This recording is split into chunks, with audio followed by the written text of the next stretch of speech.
Fala pessoal, tudo bem? Aqui é o Bruno, professor de Geografia. E a ideia hoje é que a gente converse um pouco, ainda que de forma rápida, mas abordar alguns aspectos sobre a antiga e a nova ordem mundial. Esse assunto ele é bastante frequente, tanto em aula de Geografia quanto História, e não é à toa, na verdade, porque esse é um assunto muito crucial para entender uma grande ruptura que aconteceu na história recente da humanidade, que é dita como uma nova ordem mundial, né? É até interessante a gente contextualizar que normalmente quando se refere a um novo contexto mundial, uma guerra mundial, etc., normalmente, costumeiramente, se passa em solo europeu. Isso acontece porque essa ruptura da antiga para a nova ordem mundial acontece logo depois da Segunda Guerra Mundial, que foi em 1945, onde teve o seu encerramento. Então, até ali, as nações europeias, principalmente, claro, com envolvimento, inclusive indireto, de alguns países da América do Sul, de África, da Ásia. Teve tropas brasileiras que foram, muitas tropas indianas que representaram as tropas britânicas também, enfim. Logo após a Segunda Guerra Mundial, teve um rearranjo, onde tiveram duas superpotências que disputavam não só aqueles territórios da Europa, mas também do mundo como um todo, em sua forma de influência, certo?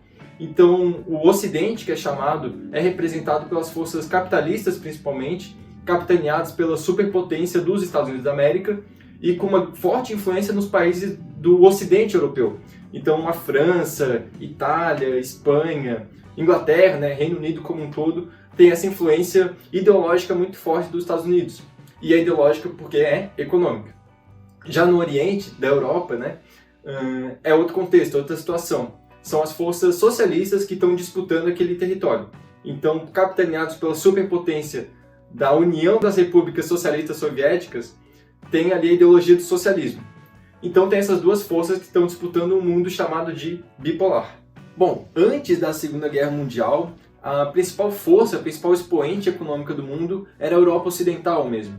Mas acontece que pelo contexto da Segunda Guerra, que sempre faz com que as indústrias se modifiquem, né? As indústrias se destinam para a guerra principalmente, e não mais para a fabricação de itens domésticos, por exemplo, ou mesmo para a indústria automotiva, acaba que eles recorrem a outro país, a outra força, a outro complexo industrial, para que eles consigam prover aqueles equipamentos, materiais que agora já não produzem mais.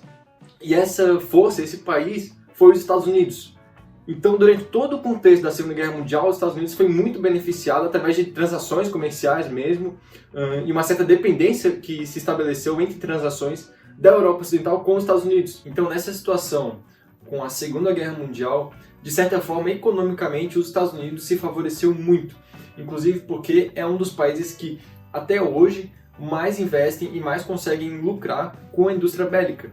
Então, nesse contexto da Segunda Guerra Mundial, não só com armamentos bélicos eles lucravam em cima das nações da Europa, mas também com outros equipamentos que aqueles países do Ocidente Europeu já não fabricavam mais, pelo contexto da indústria da guerra. A indústria voltada diretamente para fazer um capacete, por exemplo, fazer uma bota militar, fazer traje militar.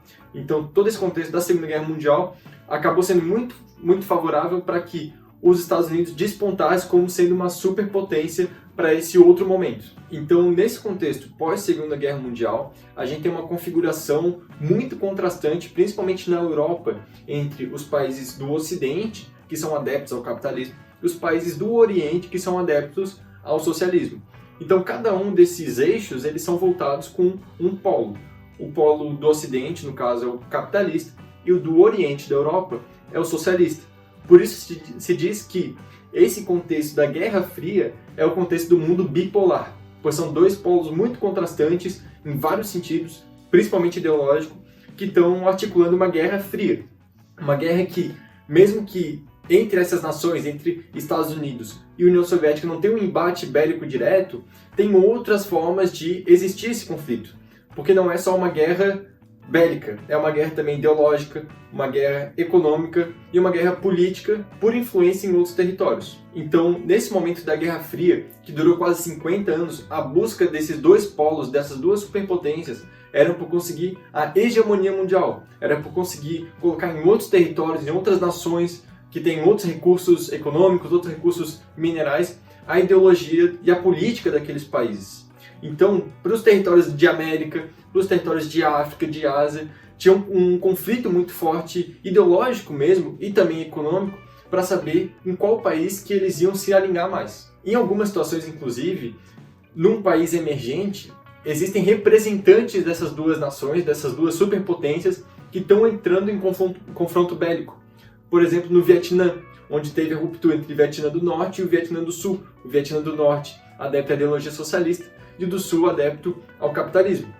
Portanto, existem sim outros territórios, outras formas de intervenção da política e da guerra, que esses países, ainda que não diretamente, essas duas superpotências, ainda que não diretamente, se articulavam e faziam com que emergissem confrontos mesmo armados entre outras nações. Então, existem diversas formas com que essas superpotências se articulavam com outros países, com outras nações. A principal forma com que os Estados Unidos, representando o capitalismo, interagiu com a Europa foi através do Plano Marshall. Esse Plano Marshall ele foi uma política de Estado, percebam, uma política de Estado para a implementação do capitalismo e da sua ideologia e da subserviência, basicamente, o comprometimento com essa nação capitalista e com a ideologia capitalista de modo geral. O Plano Marshall foi o quê? Foi uma série, um pacote de empréstimos gigantesco que os Estados Unidos fez para as nações europeias no contexto pós-guerra. Voltando, recuperando. Os países estavam em ruína, os países eles estavam numa situação econômica muito complexa, tiveram muitas mortes, até a demografia desses países se alterou muito, porque muitos homens, principalmente, que foram ao conflito da guerra, morreram. Então, como que aqueles países iam se rearranjar, se reorganizar? Foi muito por conta do Plano Marshall.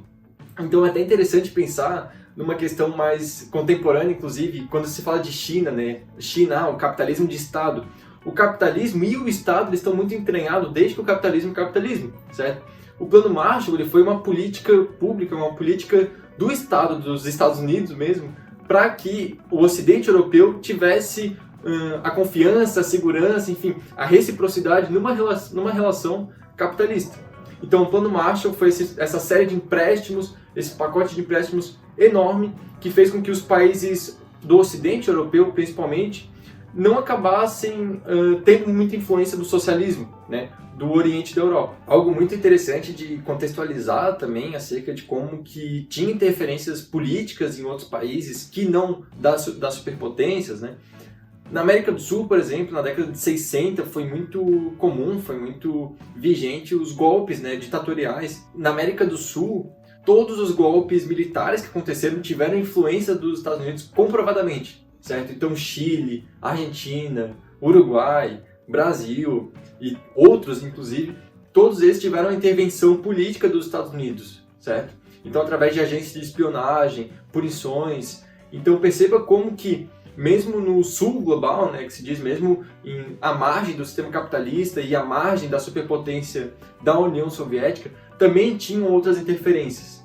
Esse plano Condor, que se chamou, que foi o plano de extermínio, basicamente, todas as iniciativas sociais mais enfáticas, mais radicais na América do Sul, foi algo muito presente. E algo interessante contextualizar também que foi no momento da Guerra Fria. Então, através disso, dá para se perceber que o Brasil também estava inserido no contexto da Guerra Fria, assim como o mundo todo.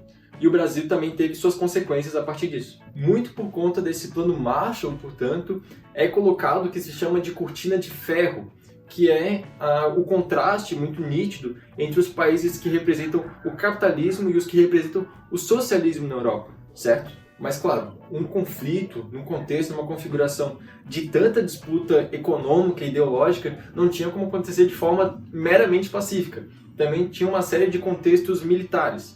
Do lado capitalista, principalmente, por meio da OTAN, que é a Organização do Tratado do Atlântico Norte. Olha como esse nome é sugestivo, Oceano Atlântico, porção Norte. Quais são os países, quais são os territórios que são tangenciados pelo Atlântico Norte? É Estados Unidos, até o Canadá, é interessante se mencionar, e também a Europa Ocidental. Portanto, a OTAN, essa organização, ela vem principalmente para afirmar, para ter a segurança, a coesão de que, caso algum desses países sejam atacados por uma força socialista, por exemplo, todos os outros países membros da OTAN podem reagir, podem entrar em combate, representando aquele país que foi atacado. Portanto, perceba como a Guerra Fria ela também dialoga com uma tensão constante. Porque se algum míssil é destinado para algum país membro da OTAN, todos os outros vão reagir. Portanto, é a iminência de uma terceira guerra mundial. Uma terceira guerra no território europeu entre duas forças contrastantes, entre dois polos diferentes. Claro, o lado socialista não ficou olhando a OTAN acontecendo e pensando, nossa, que bonito, né? Seria muito legal se a gente fizesse algo assim também.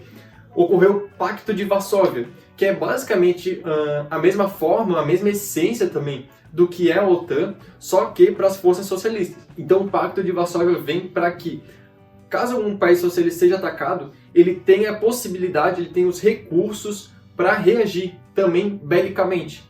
Então por isso que quando se fala de uma guerra fria, né, olha só a união dessas duas palavras, até muito ambígua, muito contrastantes, né? Guerra, que é algo quente mesmo, né, algo muito fervoroso, e fria. E essa questão fria, dessa temperatura, vem justamente da tensão constante, da atenção para a iminência de algo que estava por vir, mas que não aconteceu, no fim das contas. É muito interessante perceber também que, inclusive na cartografia que a gente utiliza, é muito frequente que a gente veja aquele mapa onde Estados Unidos está no alto e na esquerda, e a Europa no alto e na direita, mas também olhar o globo por cima, uma visão a partir do Polo Norte, para perceber que essas nações, Estados Unidos e União Soviética, né, onde hoje basicamente é o território da Rússia, elas estão muito próximas, na verdade, elas são nações vizinhas, um estreito muito pequeno, o Estreito de Bering, que separa essas duas nações. Então não só entre a Europa tinha esse risco de conflito, mas também no leste europeu, né, no caso no leste da Rússia, com o oeste dos Estados Unidos, porque esses territórios dessas duas nações estavam muito próximos, são vizinhos. Então veja bem, não tem um conflito bélico direto entre Estados Unidos e União Soviética, mas essas duas superpotências, esses dois polos, acabam arrumando outros meios para que cada uma consiga ter sua representação de forma mais alta, né? Chegar no primeiro posto em tudo. Então tem a corrida armamentista, que é principalmente a busca por um armamento nuclear e ter cada vez mais armamento nuclear, tanques, enfim, etc.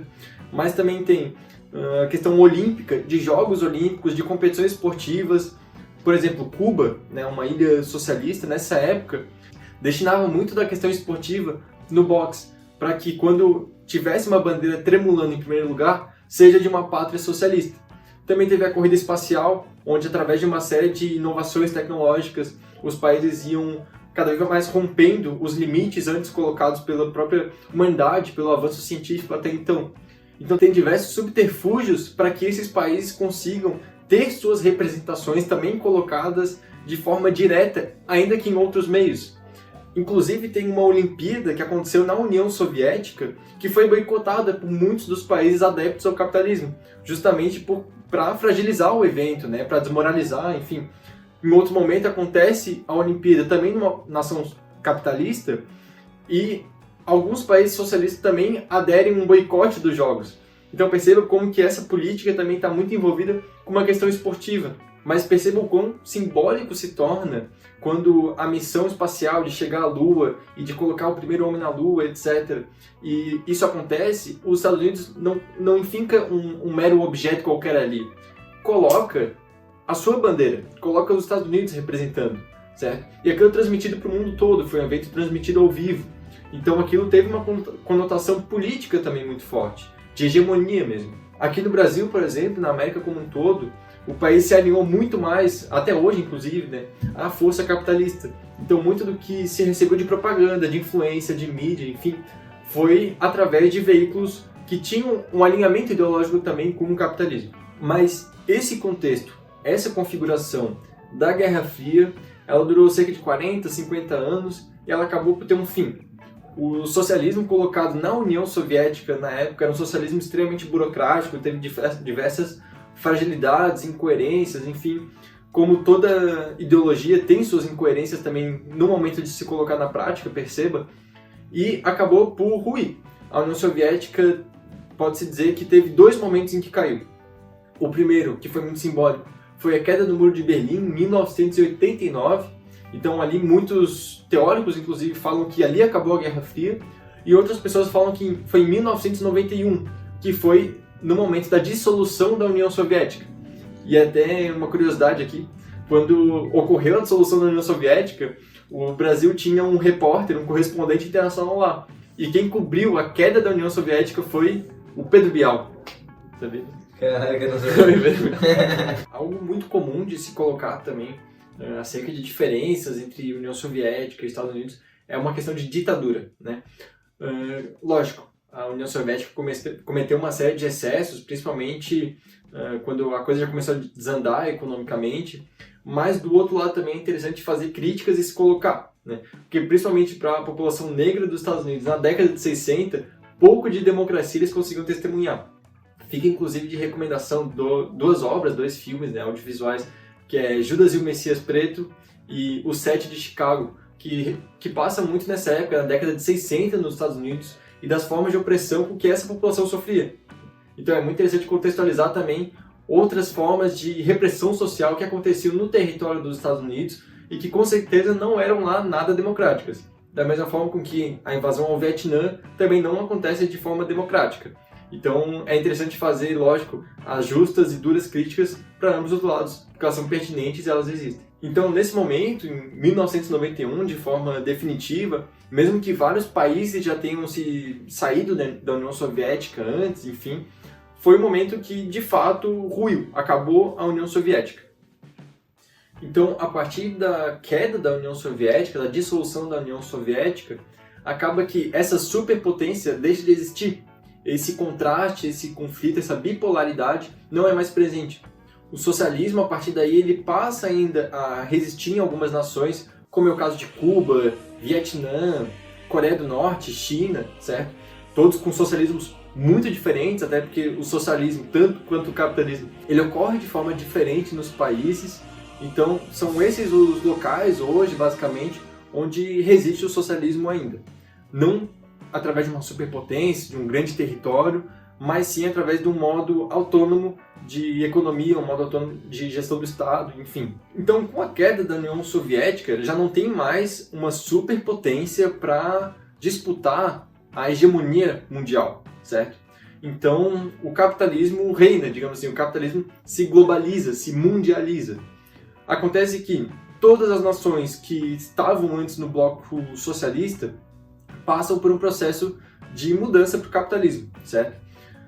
Quando ocorreu a dissolução da União Soviética, foram criados os chamados CI, Comunidade dos Estados Independentes, que foram algumas dezenas de países que, a partir da dissolução da União Soviética, portanto, já tinham uma nação, uma representação própria que era capitalista.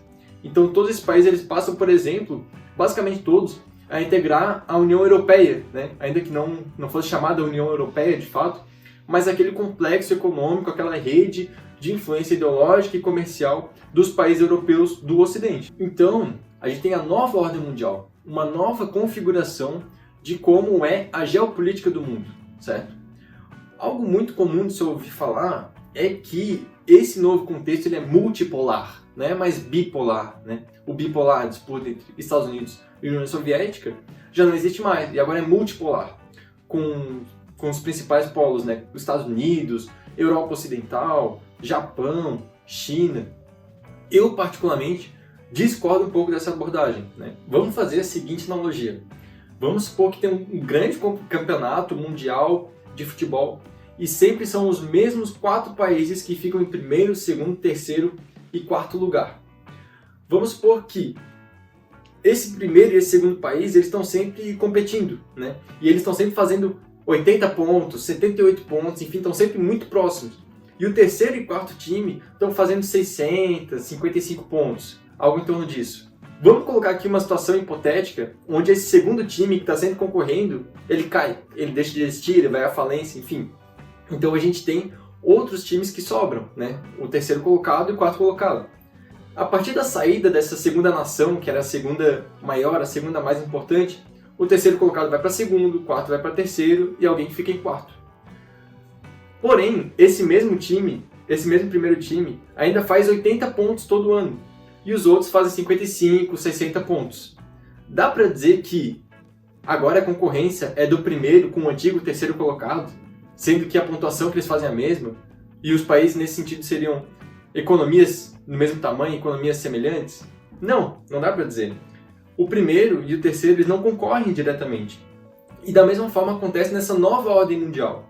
O primeiro país, que é os Estados Unidos, que é a superpotência, não tem mais concorrente. Não tem mais ninguém que possa impedir. Todos os outros times eles são uma mera rebarba, uma mera influência daquele sistema colocado pelo primeiro. É o primeiro que dita as regras do jogo, é o primeiro que diz o tamanho do campo, o tamanho da bola, quem vai jogar com qual cor, enfim. É esse primeiro time que manda em tudo. Ele que tem influência global sobre os outros, ele que tem influência no campeonato todo. Então não dá para dizer que existe uma influência multipolar, certo? O Japão, inclusive, né, um expoente econômico, sim, de fato.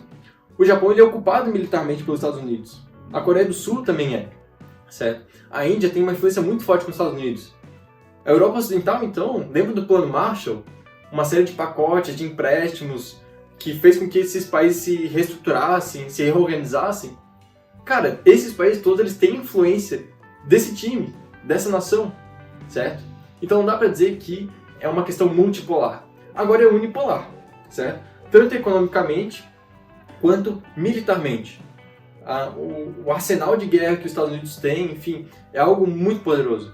Os Estados Unidos ele consegue fazer invasões, consegue entrar nos países e ter pouca ou nenhuma consequência política mesmo, certo?